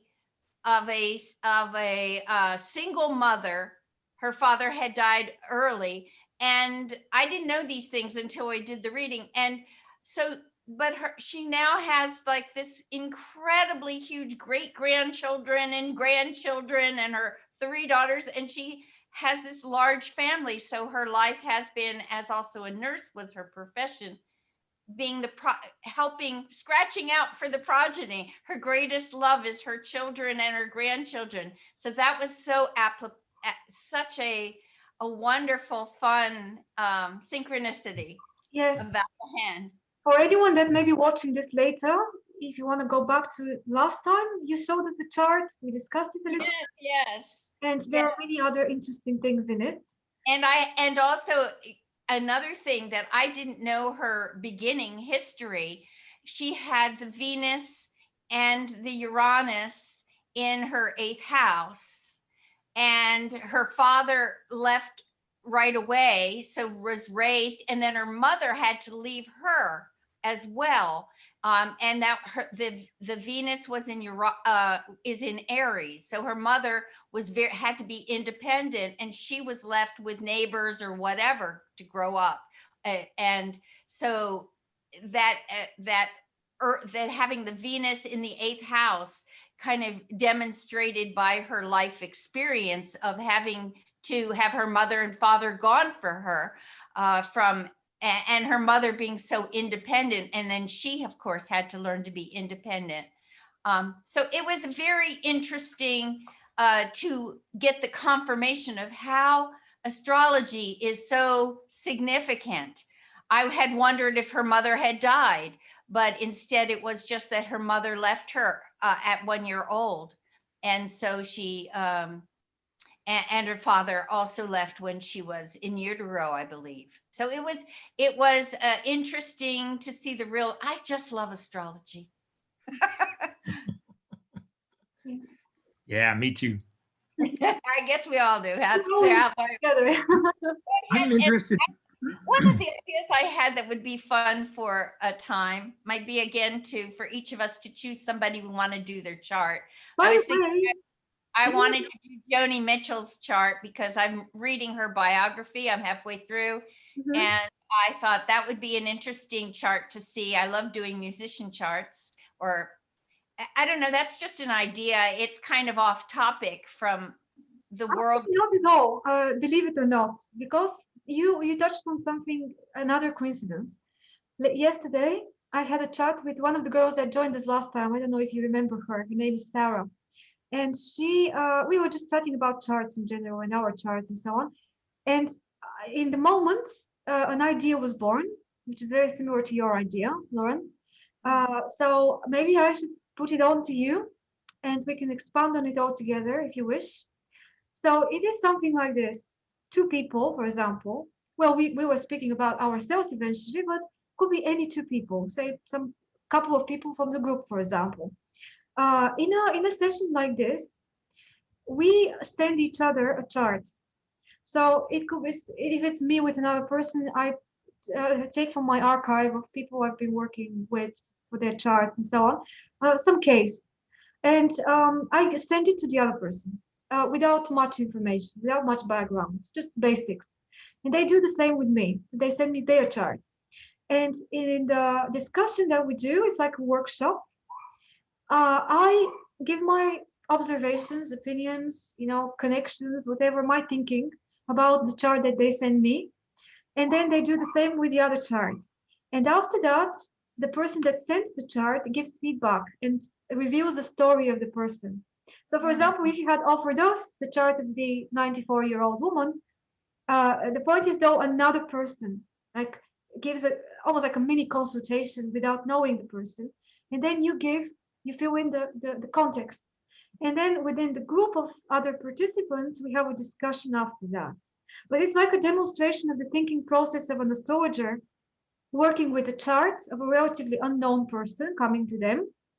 And then the other astrologer. So it's like the contrast between the two, say, approaches of the two people and what they can, teach each other in the group about chart reading. And also including stories about the real life of the person, because one is offering the reading, the other one is offering the background stories and the correspondence between the reading and the reality. So if you like that, this is something that I really like. I mean, my major interest is we both have with this girl, it turns out, a lot of coincidences in the charts. And one of the major ones is Pluto conjunct Mercury in Scorpio in both cases. And I just came with this idea because it was so similar way of approaching the mentally the charts. So I thought it may be interesting to do like maybe once a month, a meeting which is this way, in this format. Yeah, what do you think? Would you like to participate in something like that? Yes, and I think it would be good for you to give us the time, say, okay, make the presentation 10 minutes, and then make the discussion after 10 minutes or something. I think it needs to have a time form. Exactly. Yeah, you're very right. That's why I think it needs to be only two people, only two charts. So we have time for everything, for the discussion, for the reading, for for all of it to make sense. So it could be, say, regularly the same people presenting, or it could be different people every time. So maybe it will be something like, it's a very new idea. I haven't really thought it through a lot, but let's say we are right now, we are 5 participants. Yes.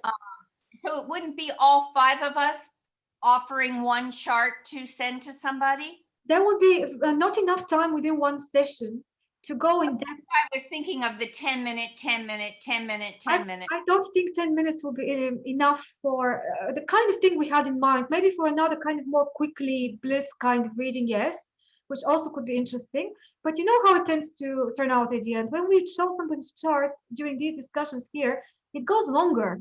Sometimes things it got very much in depth. Yeah, most of the time. So I thought 2 people, 2 charts, and then we can revolve around discussing these 2, because it offers the contrast between the approaches of the 2 astrologers, and it also gives more of a chance for others to participate with their comments, with their questions, with listening to the story about the person and things like that. So I don't know, I haven't really, we can finesse it, we can really think about the details. But we were thinking, for example, if I host it with her, then she presents for half an hour or 20 minutes. Then I say what was really the case about the person. We have a little discussion within the first hour. So 1 hour dedicated to one chart, second hour dedicated to the second chart. And then we can keep it at that. We can keep it at 2 hours, because I think 3 is already too much, isn't it? 2 hours. Tired.